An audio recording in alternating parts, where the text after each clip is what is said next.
Help us reach 1,000 subscribers. I have always been fascinated by the sea. Living in a coastal town, I grew up visiting the harbor with my father, watching the anchored boats and imagining the stories each of them held. Years later, when I became an adult, the harbor was still one of my favorite places to escape the chaos of the city. But one night, something happened there that completely changed my perception of that place. It was a cold October night, and I was coming home from work. The harbor was quiet, with only the waves lapping against the pillars and the occasional cry of night gulls. I like to walk there at night, especially when I need to clear my mind. The place always had a strange tranquility, almost as if it were frozen in time. But that night, I noticed something that hadn't been there before. A small, old boat, with peeling paint and no lights on, was docked at the end of the furthest pier. It looked abandoned, but something about it made me uneasy. Curious, I walked over to the boat, lighting my way with my phone's flashlight. As I approached, I noticed marks on the pier floor, as if something heavy had been dragged there. The boat swayed slightly with the movement of the water, emitting low sounds of creaking wood. It didn't seem to belong to anyone. There was no name painted on the side, nor any sign that it was in use. I looked around and saw no one. Everything seemed deserted, but still, there was a feeling that I was not alone.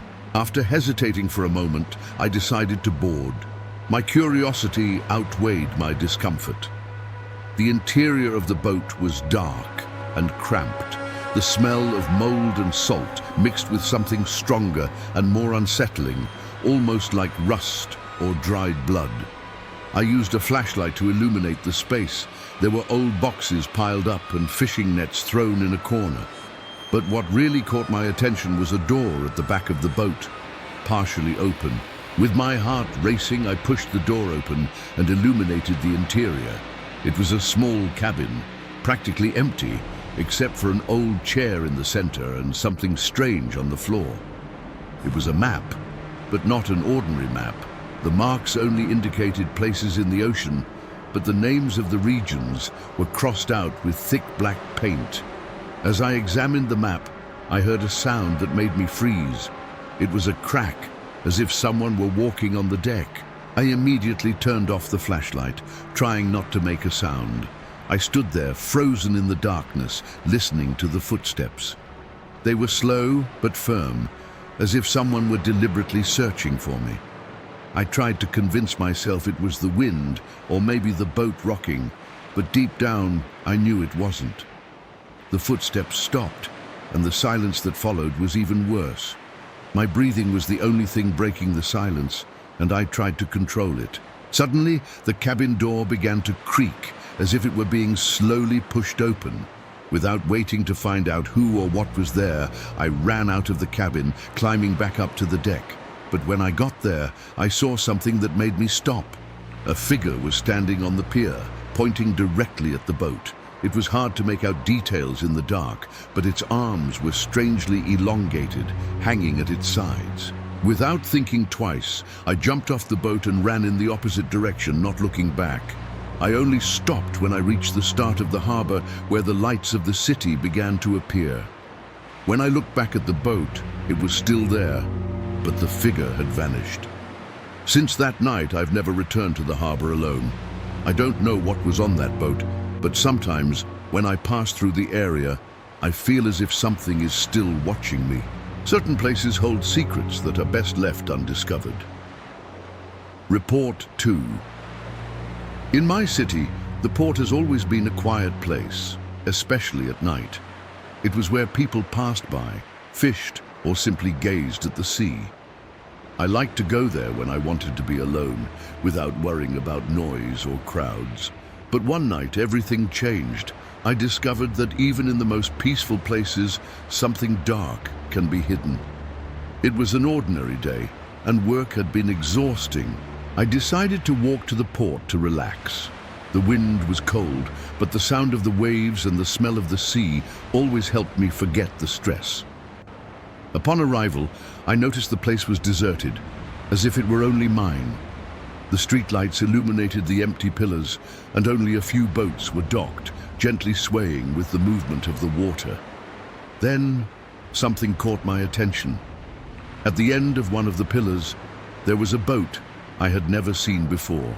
It was small and seemed old, with chipped paint and rust marks on the sides.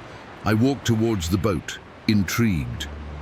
The wood of the pier creaked under my feet, and every step felt heavier than the last. The closer I got, the more I realized how out of place the boat was. It had no name painted on the side, and its windows were darkened, as if something was blocking the view from within. The conversation was empty, but nearby I could see that there were loose ropes and a tipped-over bucket, as if someone had left in a hurry. I illuminated the boat with my phone's flashlight, but I saw no one. The air around felt colder, and a strange silence hung, broken only by the sound of the sea crashing against the hull. After a few minutes of watching, I decided to board the boat. My curiosity outweighed my discomfort. The conversation was slippery, and the smell of salt mixed with something metallic made me hold my breath. There was a door leading to the interior of the boat, slightly ajar, creaking softly with the sway of the waves.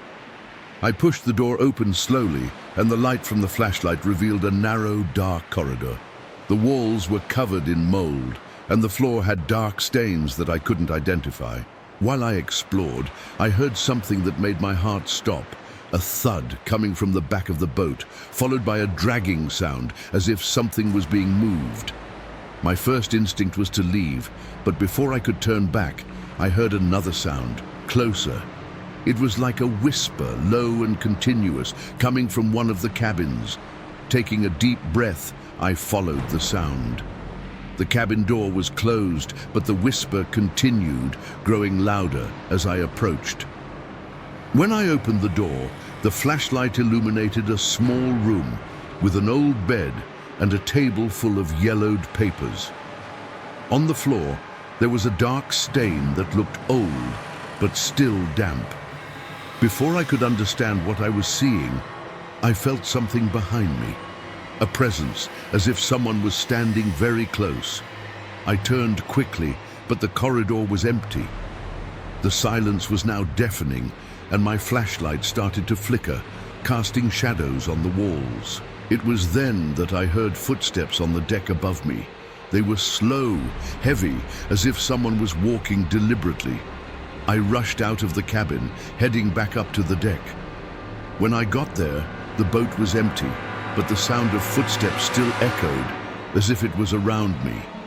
I looked at the pier and saw something that made me freeze. A figure was standing at the end of the pier with its back to me. It was motionless, with its hands in its pockets, as if waiting for something.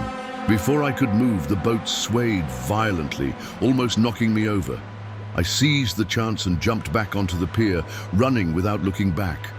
When I finally stopped, far from the port, I turned to look at the boat again. It was still there, but the figure had disappeared. I never found out who or what was on that boat. And since then, I've avoided the port at night.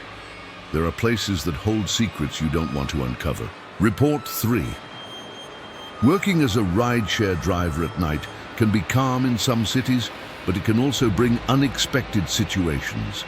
I always thought I had control over the routes and the passengers, until one night when I accepted a ride out of town. What started as an ordinary trip ended up being the most frightening experience of my life. It was a Thursday night, and I had been driving for a few hours. The city was quiet, and I was already thinking about ending my shift when a notification for a ride popped up on the app. It was for a distant address on the outskirts of the city. The pickup point was in a quieter neighborhood, but the road to get there was known for being deserted and poorly lit. The fare for the ride was good, so I accepted. I arrived at the location and waited a few minutes. A man appeared coming out from a side street. He was wearing a large coat and seemed to be carrying something wrapped in a cloth. I didn't think it was strange at the time, but I remember feeling a slight discomfort when he got into the car without saying a word. "Good evening," I tried to make conversation. He responded with a nod and remained silent. I started the trip, and the GPS indicated a long and isolated route. The road became increasingly deserted, with few streetlights and almost no cars passing by.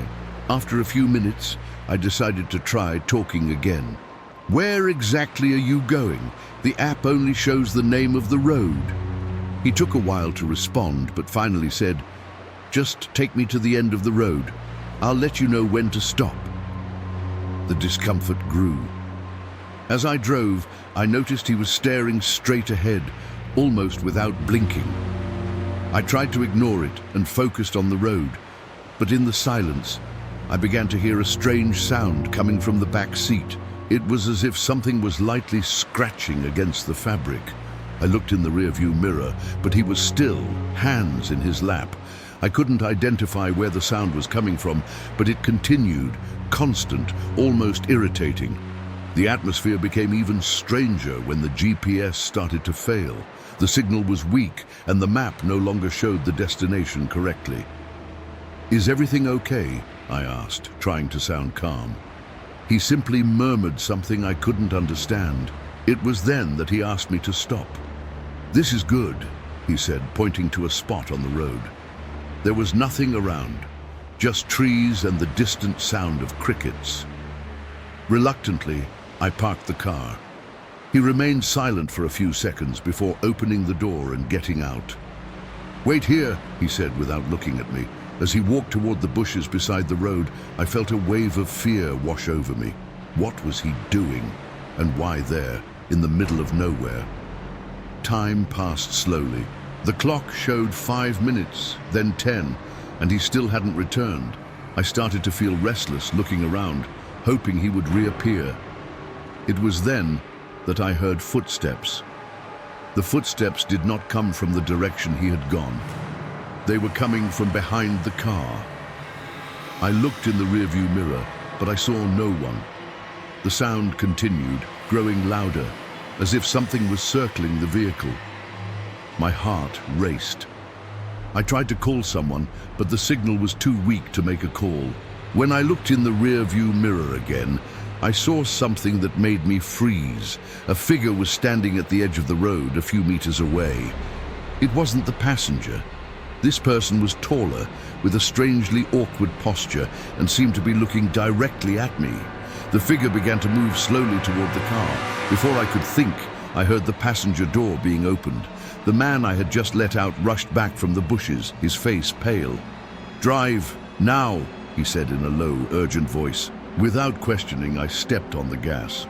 He didn't explain anything, just looked back, as if he was waiting to see something. I drove back to the city as fast as I could.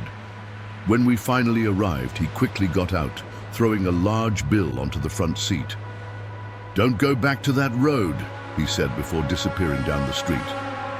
To this day, I don't know what happened that night. I never accepted rides out of town again, and every time I pass by deserted roads, I feel as if something is still watching me. Certain routes should remain untouched,